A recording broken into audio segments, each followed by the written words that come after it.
फांसी की लड़ाई में जितने लोग मैदान में लड़ रहे थे उससे ज्यादा लोग मैदान के बाहर खड़े होकर तमाशा देख रहे थे, लड़ाई का परिणाम सुनने की प्रतीक्षा कर रहे थे। देश के भाग्य का निर्णय होने जा रहा था, मगर उस निर्णय में सारा देश शामिल नहीं था। विदेश मंत्री के नाते मैं अफगानिस्तान गया था। आपको सुनकर ताज्जुब होगा, अफगानिस्तान के अपने मेजबानों से मैंने कहा मैं गजनी जाना चाहता हूं, गजनी। पहले वो मेरी बात उनकी समझ में नहीं आई, कहने लगे गजनी तो कोई टूरिस्ट स्पॉट नहीं है, गजनी में कोई 5 स्टार होटल नहीं है, गजनी में आप जाकर क्या करेंगे, गजनी में आप जाकर क्या देखेंगे। मैं उन्हें पूरी बात नहीं बता सकता। मेरे हृदय में कहीं गजनी कांटे की तरह से चुभ रहा है। जब से मैंने गजनी से आए एक लुटेरे की कथा पढ़ी है और किशोरावस्था में पढ़ी है, मैं देखना चाहता था वो गजनी कैसा है। आपको सुनकर ताज्जुब होगा, महमूद गजनी का अफगानिस्तान के इतिहास में कोई स्थान नहीं है।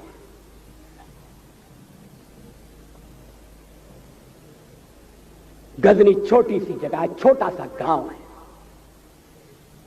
कल्पना करिए, सैकड़ों साल पहले वहां धूल उड़ती थी, झोंपड़ियां थी, मगर एक लुटेरा लुटेरों को इकट्ठा करता हुआ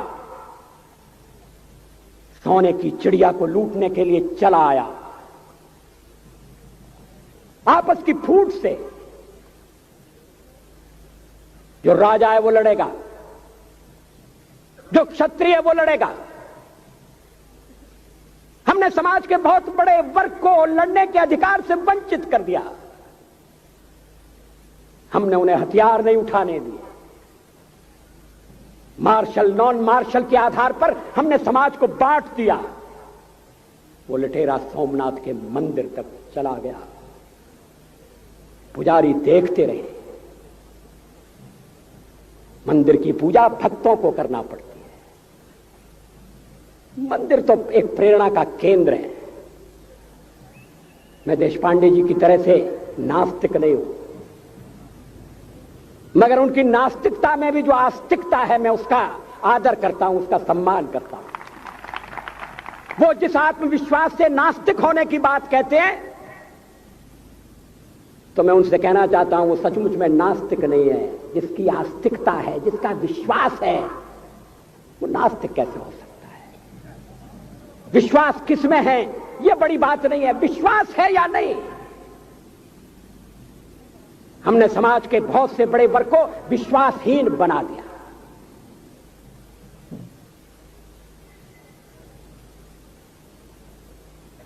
लोगों ने हथियार नहीं उठाए,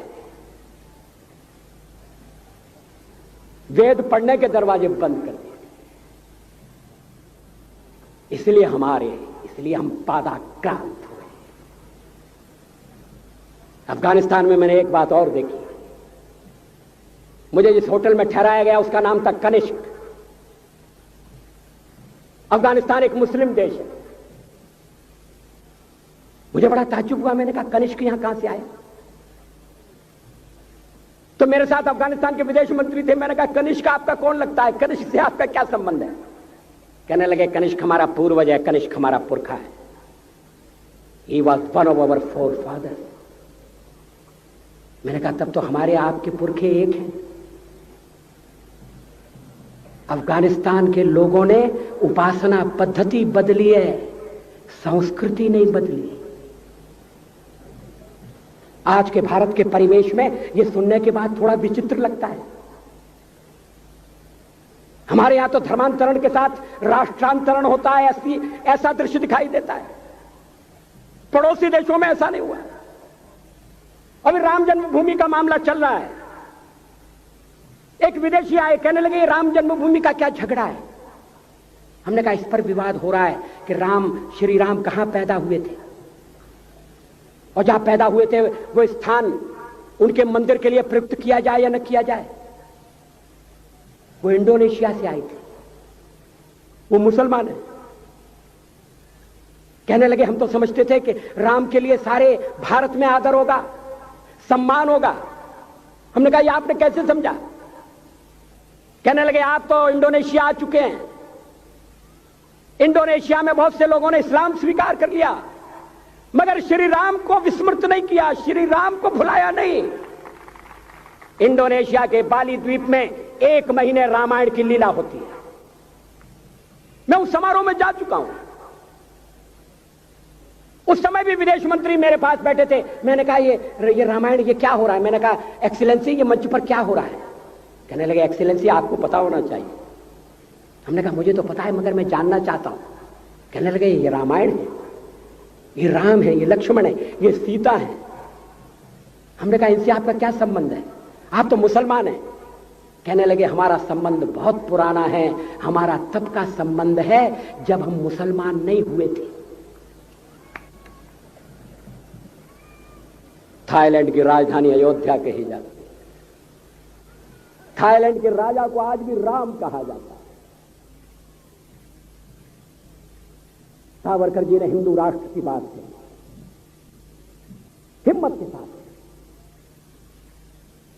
बुनियादी तौर पर भारत हिंदू राष्ट्र है।